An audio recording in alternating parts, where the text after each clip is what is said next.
excited about talking about purpose and sisterhood because I feel like those two areas are areas that are really hit just with women in general.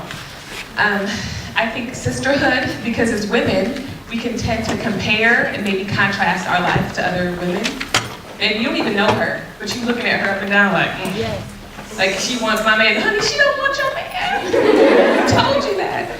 But it's almost like we picked up something along the way in our life through insecurities, through inferiorities, through maybe we don't feel like we're good enough or pretty enough or better enough. And so then we meet people along the way and then we take it out on them like it's their fault that we feel the way that we do. So I'm really going to address sisterhood and pretty much what I've learned along the journey. And then another area, purpose, which is so important because all of us have gifts and talents that are put on the inside of us. All of us have been called to do something here on this earth. And I think sometimes, especially if you're in college, I know I wasn't sure what I was supposed to do until about my junior year in school. And I'm like, well, why am I in school paying all these student loans? But it was part of my journey, it was part of my process, and I needed to go through school to develop and to grow and all that good stuff. So we're gonna go ahead and jump right on in. Grab the notes. Okay, first I just want to share a little bit of my story with you guys. My life didn't start out so happy. I know because people think I have a microphone in my hand, that means, oh, everything's so great, everything's so perfect. No. I'm going to talk to you like heart to heart, like we're sitting down and drinking some coffee or some tea or green juice or whatever, and just really sharing with you what I wish somebody would have told me along the way. And my story started off as me being a mistake. My mother found out she was pregnant with me, my birth mother, and I was about 4 months, she was about 4 months along, and she went to abortion clinic, because that's when she found out. Immediately she went to abortion clinic. When she got there, she found out that she was only 4 months pregnant. She thought she was 3. Now, if she was 3 months pregnant, she was gonna abort me. And I'm so thankful that she gave me a chance at life. I mean, just giving me an opportunity. She ended up giving me up for adoption, and thank God she did. I can't imagine what she went through and the pain and the heartache of what she went through to give me up for adoption. But she gave me up for adoption, and I got placed into a family at 6 months old, or about 3 months old. So I got adopted into my family, and I have 24 sisters and brothers. And we're all adopted, except one. So my parents are white. I'm actually half white. I'm half black and half white. And my parents are white, but I looked at them growing up and I was like, you don't look like me. And then I looked to my left and my right, and I was like, y'all don't look like me either.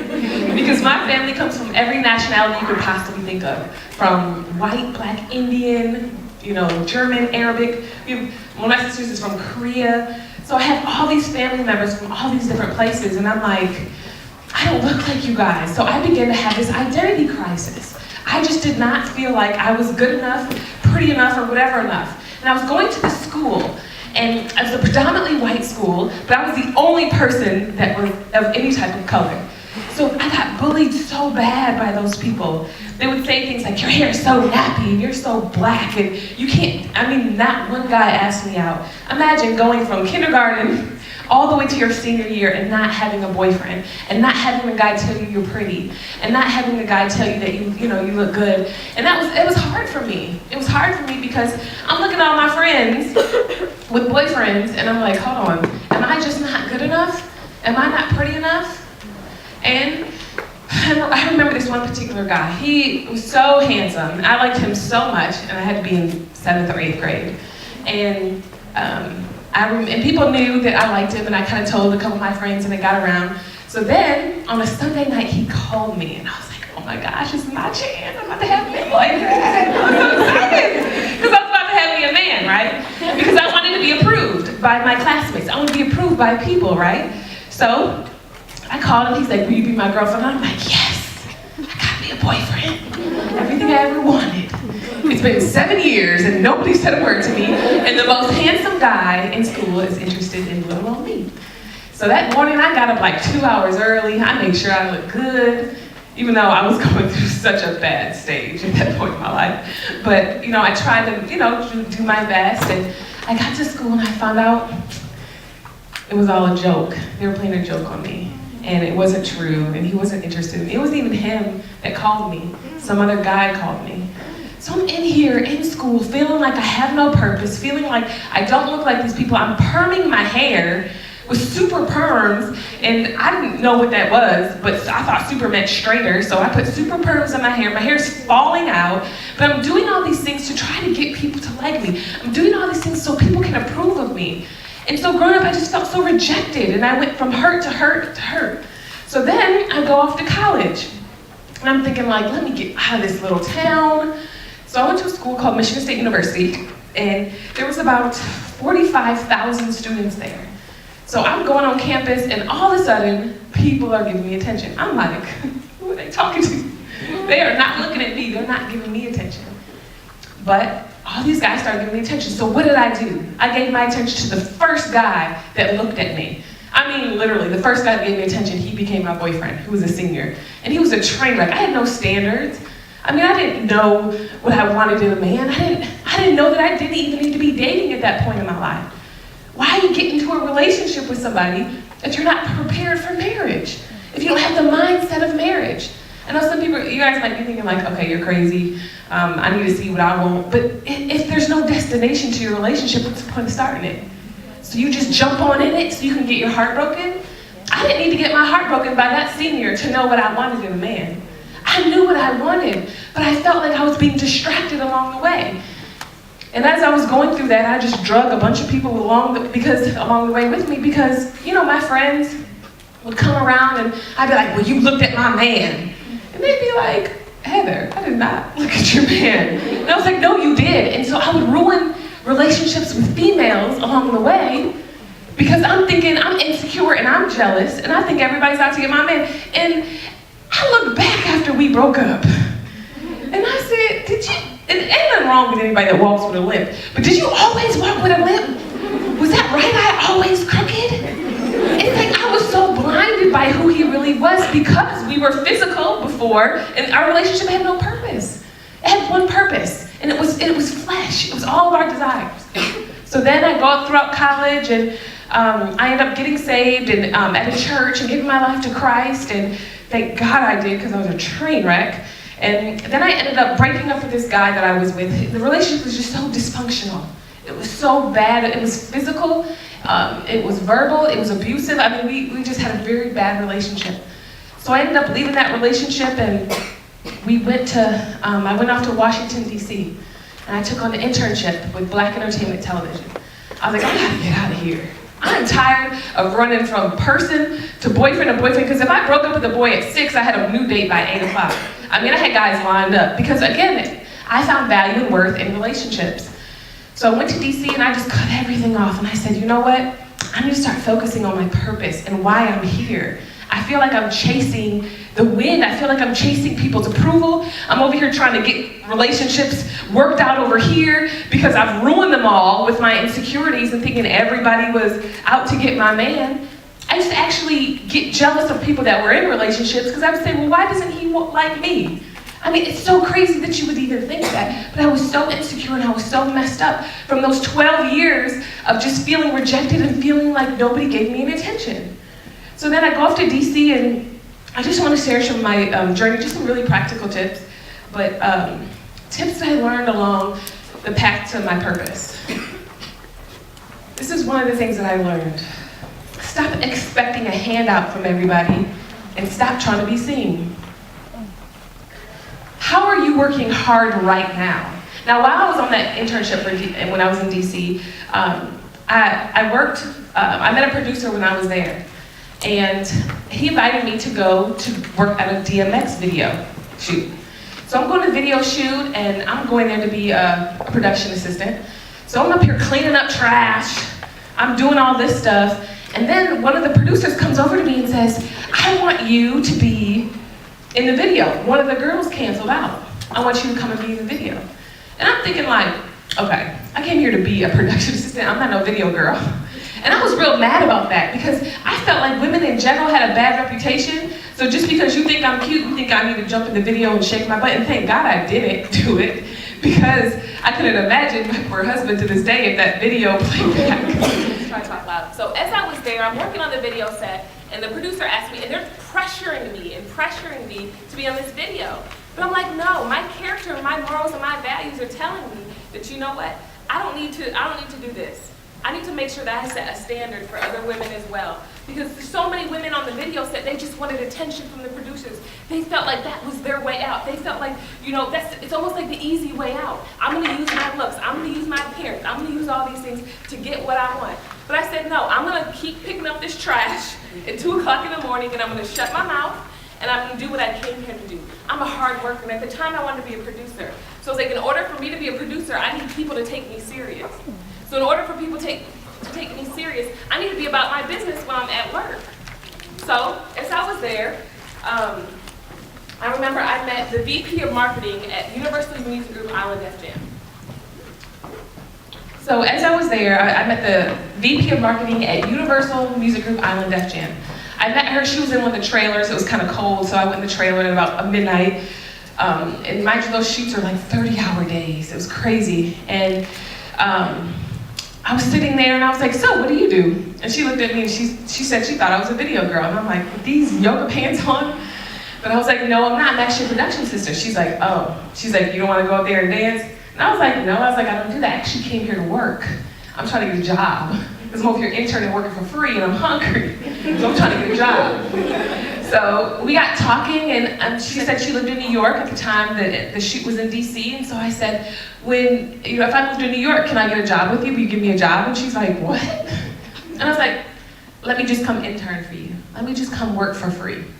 And she was like, okay. And I said, what's your name? And she told me her first name. I said, don't worry, I'll find out your name, I'll find out your information. And I just walked away. And now she's probably like, she's crazy.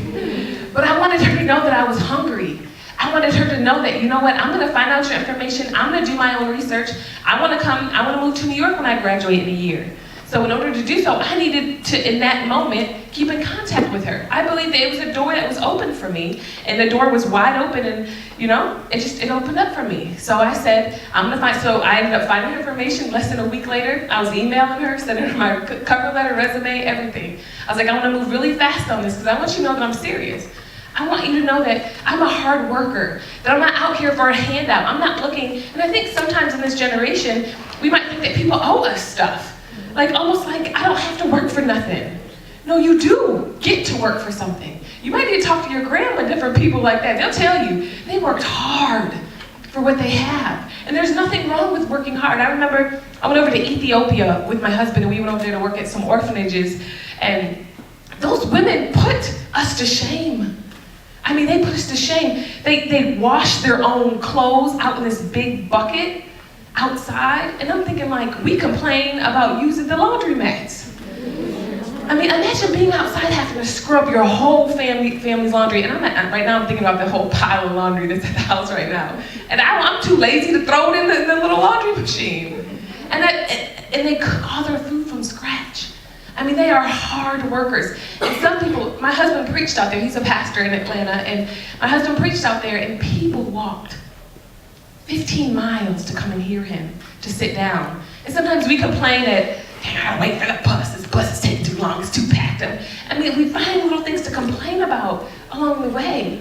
So while I was there, I really learned, I was like, you know what? We are one lazy generation as Americans.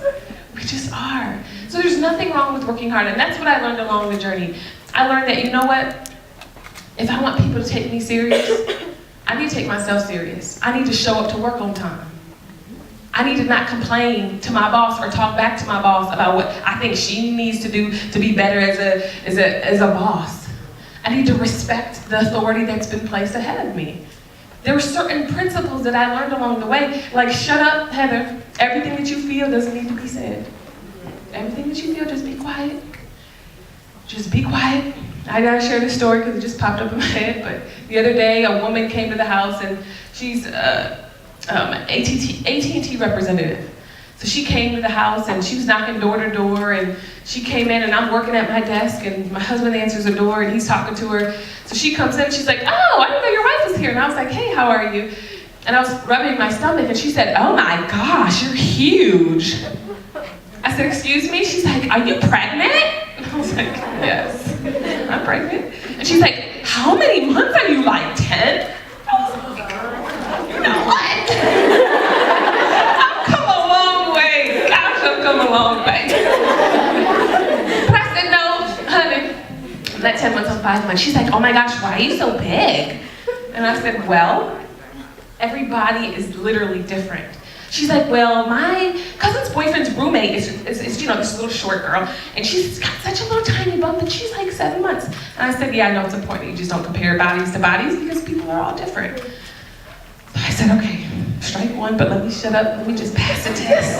Pass the test. But test 2 came, and we happen to be working. I'll get to Pinky Promise, my organization, but I happen to be shipping product. I typically don't have a shipping manager, but I just wanted to get some stuff done, and I'm shipping some stuff out, so I have boxes kind of everywhere, and in the room that I'm working in. She's like, oh my gosh, it's so messy in here. Did you guys like just move in? I was like, oh my gosh.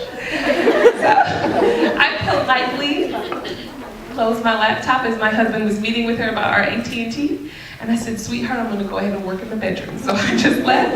I said, let me pass this test because the old me would have went off on her. The old me would have gave her a piece of my mind. But what profit is that? There's no profit in it. And at times I feel like we think that we can just say whatever we want, however we want to say it because they hurt my feelings. How dare they? Was she right in what she said? No, you don't say that to a pregnant woman. But I had to even tell my hormones, shut up, shut up. There's no excuse for you to cut up right now.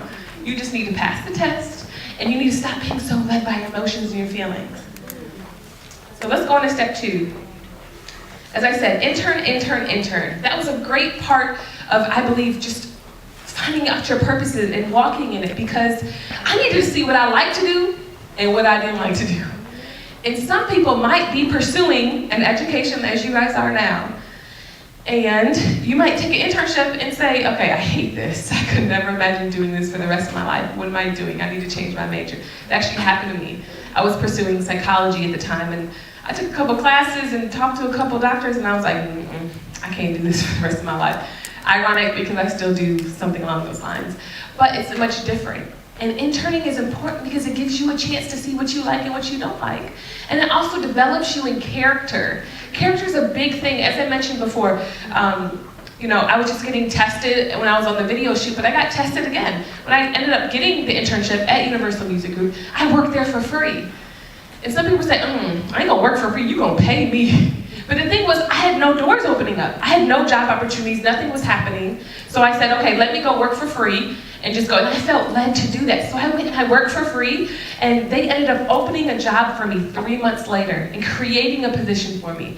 And that was big. I was living in New York City, I was broke, I was just out of school, trying to pay student loans, so it was hard. But me going and interning opened up so many doors. And I got tested again in character and all those different things. The old CEO would come up to me and try to say things like flirt with me and stuff, and I would say, no, where's your wife? Go get your wife. Let's all have this conversation. And he was looking at me like I was crazy. But I was like, no, I believe in the covenant of marriage. We don't get down like that. And sometimes you gotta stand up for what you believe in and not be afraid of what people think of you. Don't let people push you around along the way. Oh, you cute, come on over here, No. My name is so-and-so, and I have a brain, and I work hard. And just because I'm like this does not mean that you can come around and manipulate me, and I'm not stupid. Because some people might try to do that, and that's what they try to do to me. So they were pretty surprised when they were like, oh wait, you do have a brain and some standards. And boundaries. I had boundaries with my coworkers. And while I was there, I also learned that how to really just be free from some people bondage. I think that was an area I struggled with just for a long time in my life. Just caring what a lot of people thought of me. I mean, if you said one thing about me, I was like, my feelings are hurt. They're just so hurt. I was so emotional. And so if they said something about me, I would just get upset, like, well, and when I was younger, my mom would say, I'd say, Mom, they said I was ugly. My mom would say, well, are you ugly? And I would say, no, I'm not. And she's like, okay, then why do you care? So as I got older, I'm working at Universal, and people are starting to make up rumors about me, and they're saying really harsh things. But then I learned in that moment, you know what? I'm either going to be bound to your opinion, or I'm going to know who I am.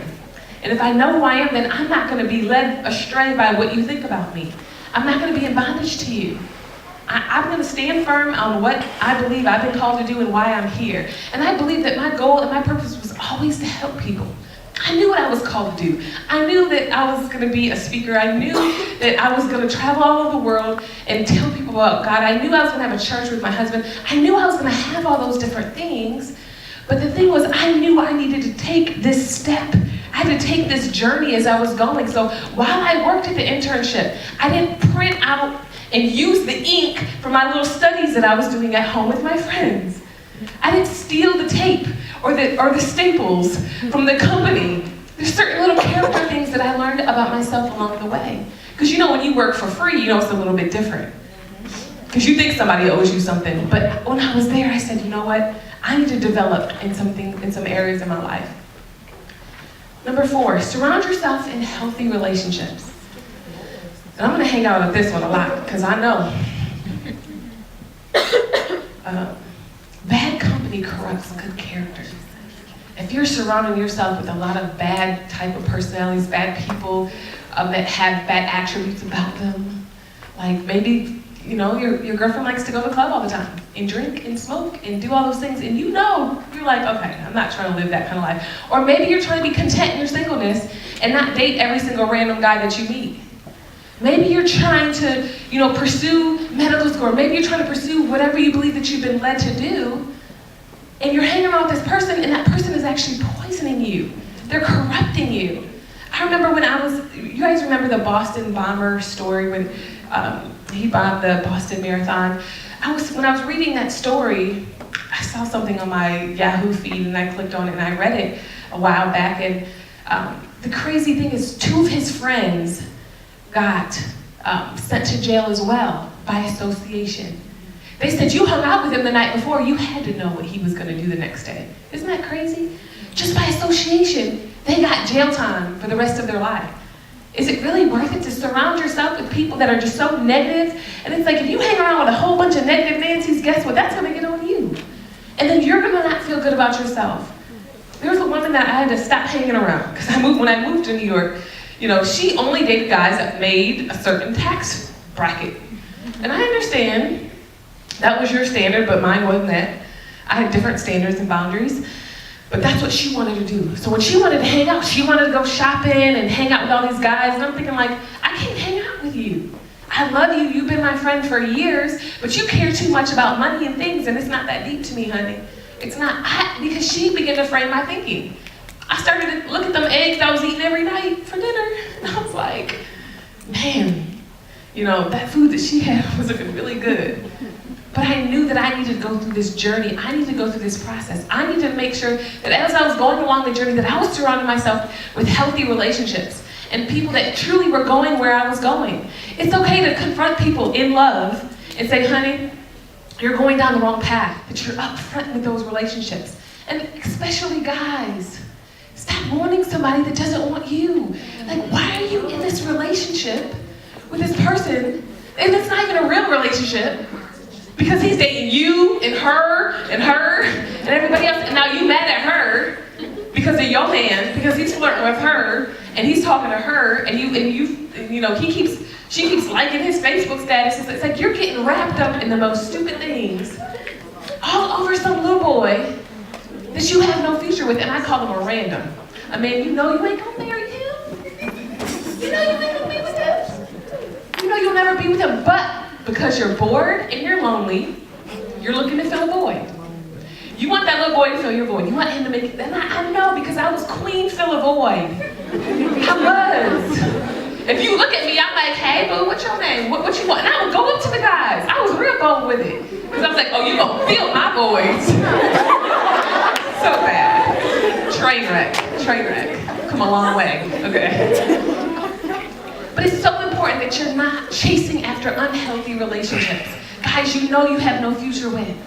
You have no future with him. And the thing is, if you look at him now and say, could I have children with you? Do I want my sons to look and act like you? Imagine that. Exactly. That should eliminate half of the people that you're even thinking about in your head. Do I want a son like you? And you know, I have a son, a 1-year-old son back at home. He's with my husband now.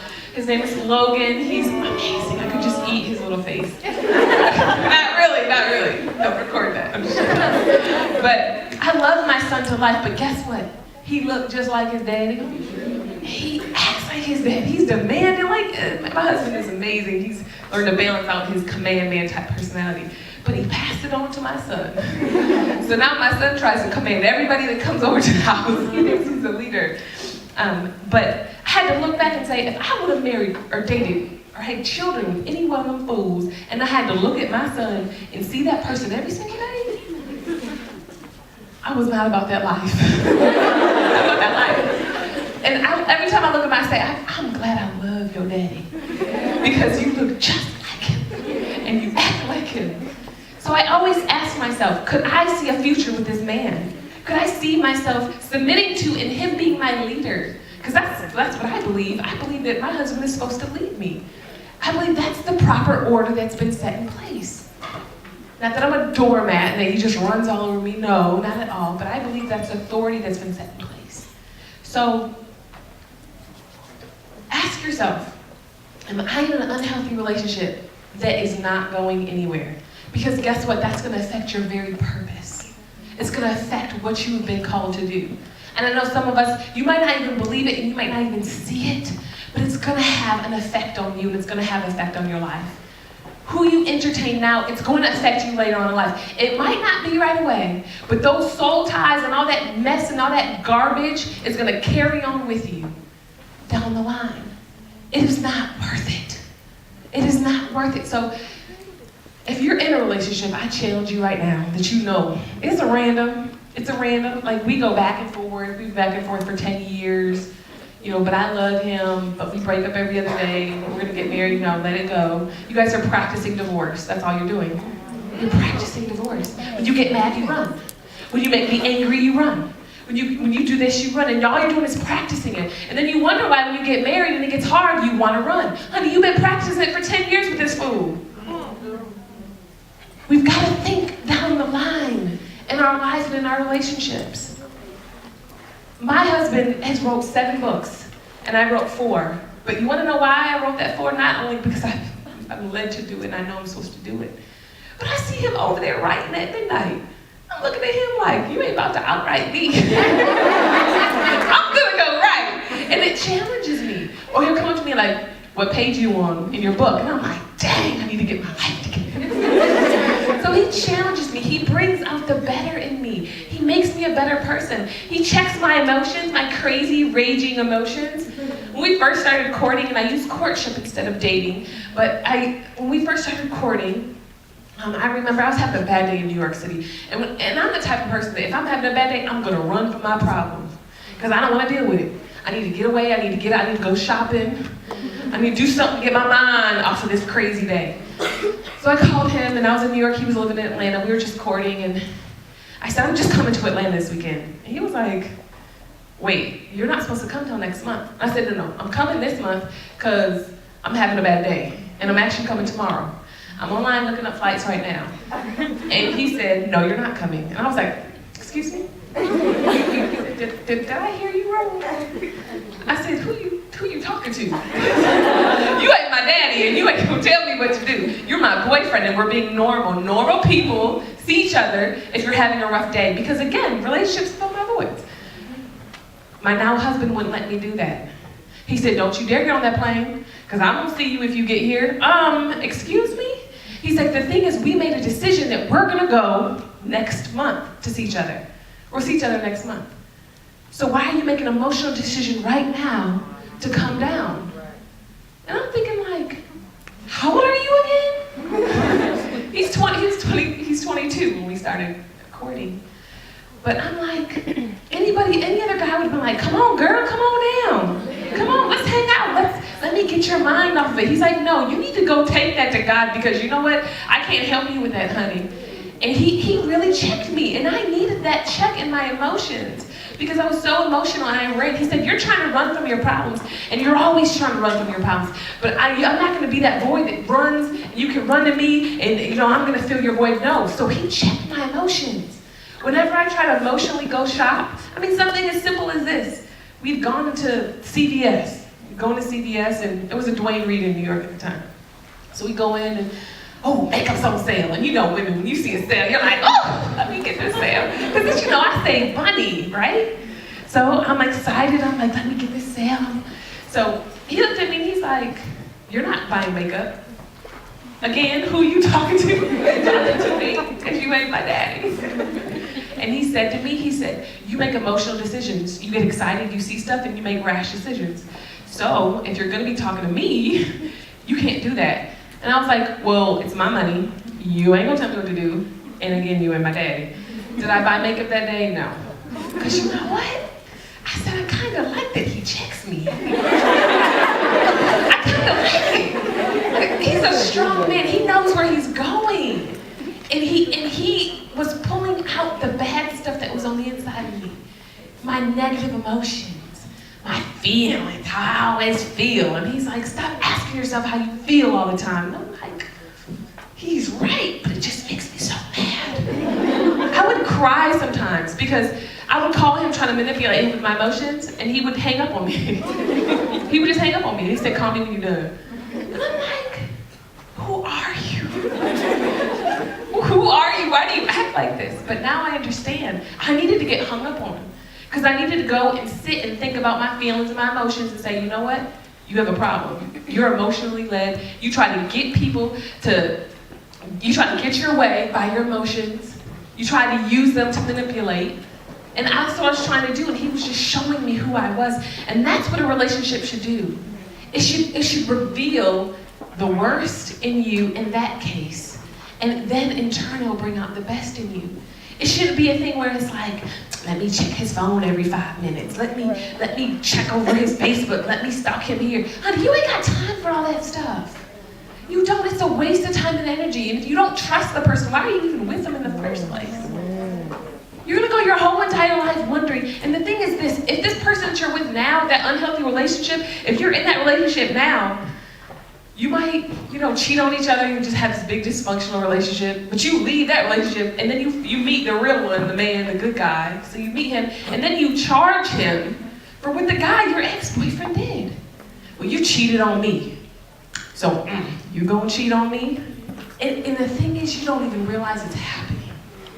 You don't even realize it's happening because you've been hurt so much in your past, because you've been rejected. He says one thing and it brings up something that happened with your father years ago. And you'll be so messed up because you'll say, I've carried all this baggage with me because I've gone from hurt to hurt, from relationship to relationship, from unhealthy relationship to unhealthy relationship. And all of a sudden I think I'm okay and I'm gonna have this great happy relationship with this person. Honey, you practice a trail of dysfunction. You can't pretend, because the more you try to kick it underneath that rug, it's gonna seep right back up. Over and over again, over your life. So if you are in an unhealthy relationship, again, get out. Stop going back and forth, rationalizing, I love him. Honey, that ain't real, true, unconditional love. That's a dysfunction. It's lust. You lust each other. Just let it go. It's got no profit. It's got no fruit. It's not going anywhere. That goes for female friendships as well. Again, if that relationship is hindering you, it's going to hinder your walk in what you've been called to do. That's again, surround yourself in healthy relationships. Also, my notes, I put this: bad boys make bad husbands. I remember this one guy, I was like, ooh, he's so bad, he's so fun. I look back and I'm like, bad boys make bad husbands. There's no profit, and the guy I dated was, he used to stay at the club on the weekends. And I hated the club, but I used to go. It was about my freshman and sophomore year of college. I used to go just to follow him around and stalk him to make sure no girls were talking to him. So I literally would go and follow him just to see what he was doing and follow up behind him. I should have been back in my room studying. I should have been back focused on what I needed to be doing. But I wasted years chasing after guys that had no profit and no fruit in that relationship. I call them little Johnnies. You gotta let little Johnny go. Number 5. I've touched on this a few times, but stop letting your feelings dictate your life. Just because you feel that way does not mean you have to express it. It wouldn't hurt for some of you guys to have just a heart-to-heart with some of the people that love you. Not people that you think are your haters. I'm talking about people that love you and say, you know what, am I emotionally led? Am I led by my feelings constantly? Because if that's the case, I'm gonna have a new idea over here. I'm gonna take a new idea over here. Because guess what? My feelings change. My emotions change. One moment I feel good, one moment I don't feel. People that I say that I love. You know, yeah, she's my girlfriend. Girl, let me tell you this. Let me tell you about this girl right here. Let me tell you what I heard. And the thing is, if you have friends that are coming around you and gossiping about other girls, most likely they're gossiping about you to somebody else. Because if you feel so comfortable to run over here and just tell me all of her business, I know you were taking my business and running it to somebody else. So I'm not going to share any information with you because I know your heart ain't right. We're not going to be friends. We're not going to have a good relationship. So ask yourself, do I find myself maybe bashing or talking about somebody else? Do I try to tear down other females to make myself feel better about myself? You'll never be better by tearing anybody else down. You will never be better by tearing anybody else down. You only reveal what is going on in your heart. And it just makes you so bitter and hardened. You definitely will not be a better person. So ask yourself, why do I automatically maybe tear people down in my mind and don't even give them a chance? Or maybe they are my friend, but I look at their photos on Instagram, just roll my eyes like, oh, they're so irritating. But I can't unfollow them because it's going to start drama. I mean, just ask yourself, like, what is it about this person that bothers me so much? Maybe you need to reevaluate that friendship. Maybe it's not them, maybe it's just you. Maybe it's you. Maybe it's your ever-changing emotions and your ever-changing attitudes. So again, if we're going to be pursuing our purpose, and we can't let our feelings dictate our life. We have to know what we've been called to do and be on that path. And if you don't know what you've been called to do, it's okay. Like I said, I didn't know until I was a junior in college until, what I was called to do. But even then, I knew there was a process and a journey of hard work, dedication. I had a part to play along the way. I had to cut off a lot of people along the way. I had to discipline myself in a lot of different areas. It was hard. It was a journey. And this is a last one, kind of a bonus, is discipline. Set a schedule and stick to it. Stop eating all those Krispy Kreme donuts. That's sugar. It's all sugar. I'm going to diet today, honey. I'm going over to the rec center. I'm about to go work out.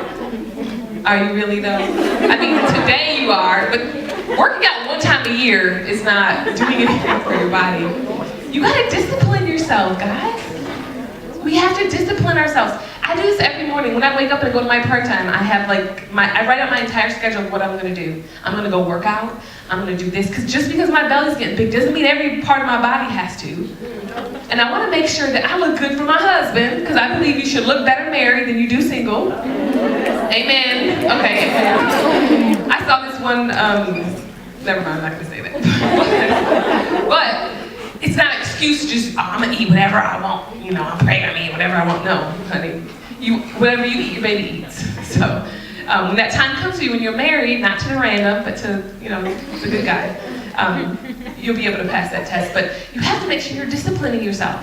I write down, I say, okay, I'm gonna write for an hour. I'm gonna do this for an hour. I'm gonna do that for an hour. I literally discipline myself and I say, this is what I'm gonna do, and this is what I'm gonna stick to. Even if my feelings come in and try to tell me something else to do, no, I need to discipline myself.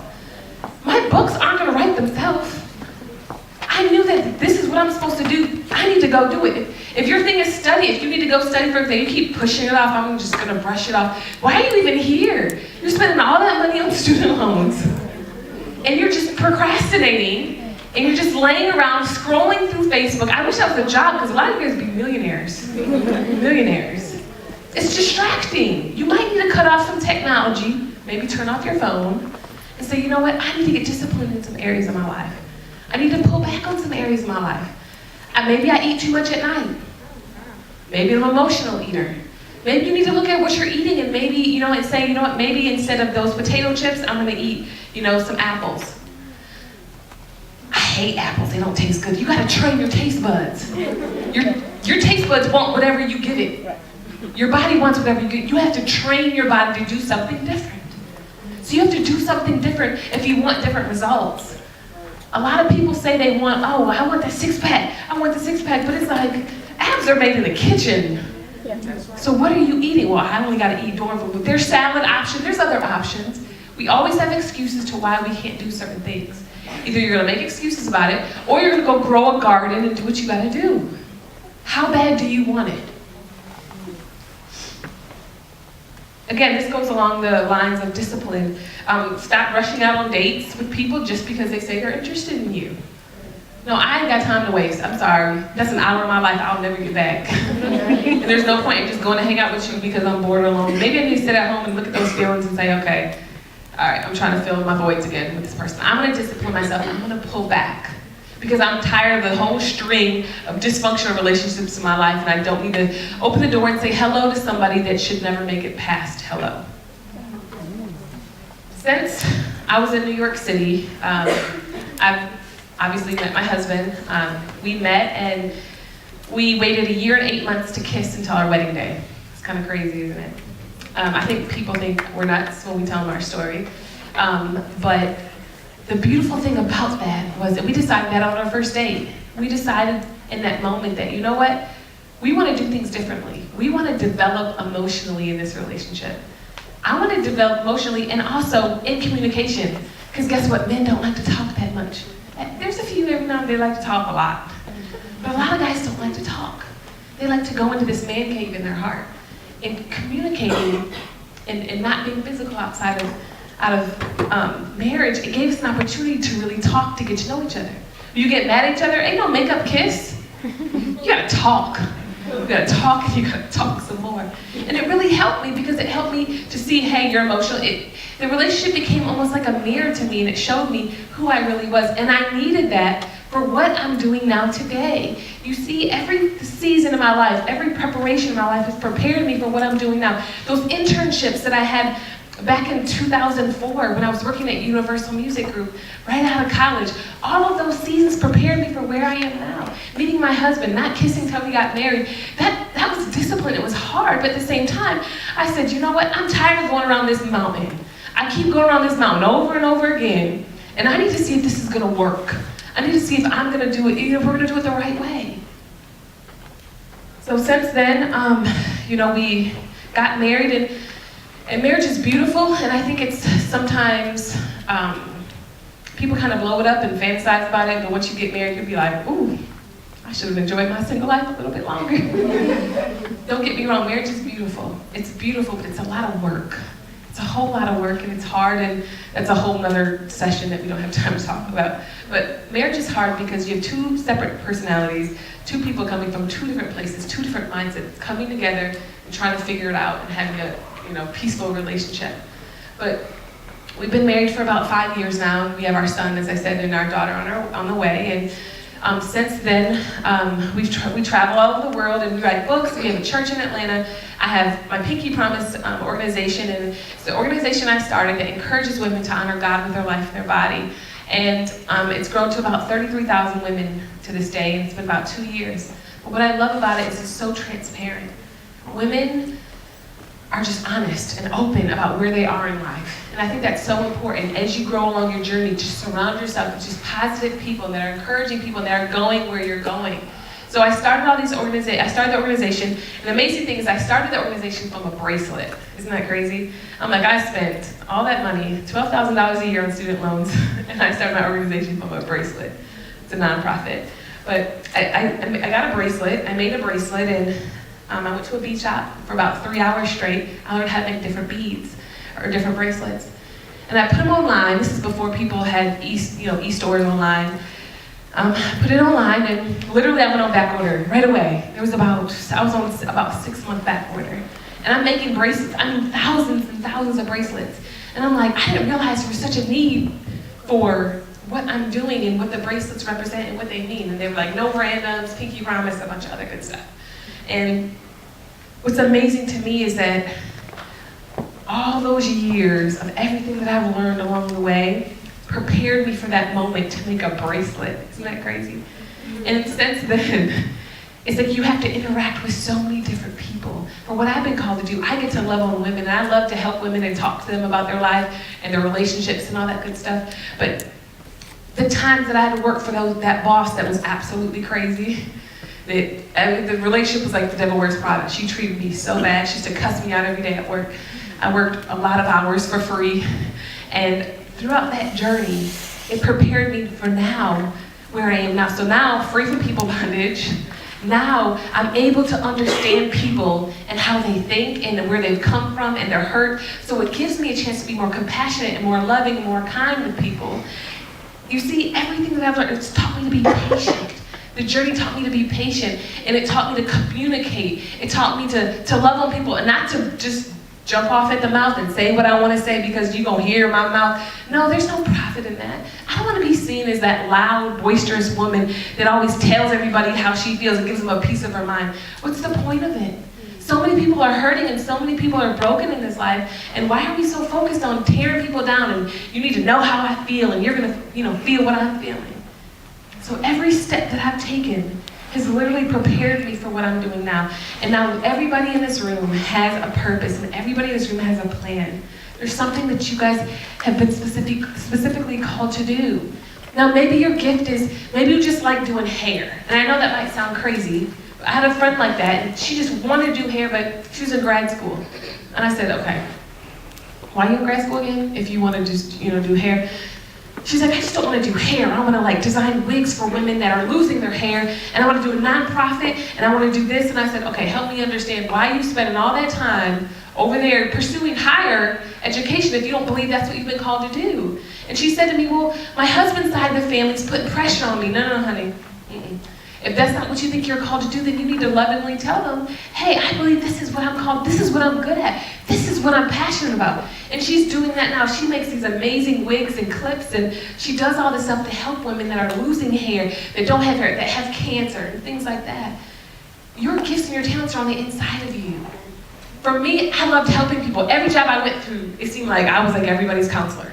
But now I see why. Because those times prepared me for what I'm doing now. It was always in me to want to help people. And even the bracelets, I love accessories. So it was just funny how that started the whole organization. And I turned it into small groups, so now there's about 300 small groups all over the world. But I did that so people could have that accountability with one another. So as they were going along the journey, they could be reminded that they're not crazy and that they're doing what they're supposed to be doing. So what are your gifts and what are your talents? You have something on the inside of you. Don't block it out. Don't say, you know what, I'm not gonna shine my light on this area. No, if your passion is making clothes, or maybe it's to go to medical school, and maybe one day you want to do missions and do medical missions all over the world, that is amazing. You go with it and you run with it. You have been placed here to solve some problems here on this earth.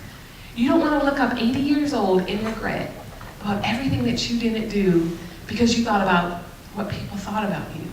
Who cares what they think about you? Who cares? You've got to step out and do what you've been called to do. I look back and I wonder, man, if I would have never started this, I would have never met so many amazing women and talked to them about their stories. And I look at the nonprofit, we're about to do a statewide baby shower where we're working with low-income mothers, where we're teaching them about shaken baby syndrome, and we're teaching them how to give CPR to their new babies and things like that, if needed. And then at the end, we're going to give them gifts and we're going to give them things. See, that's what my passion is. That's what my heart is to do. And there's things that you guys have been called to do. Don't think you have to wait. I have to wait till I finish school to do it. No. If there's a passion and desire in your heart, take that step. I made a bracelet. And it just kind of whirlwind into this. So, again, I just want to thank you guys for having me. I really appreciate it. I do have, some books out, and I would love to meet some of you guys afterward. I'll be back on the table.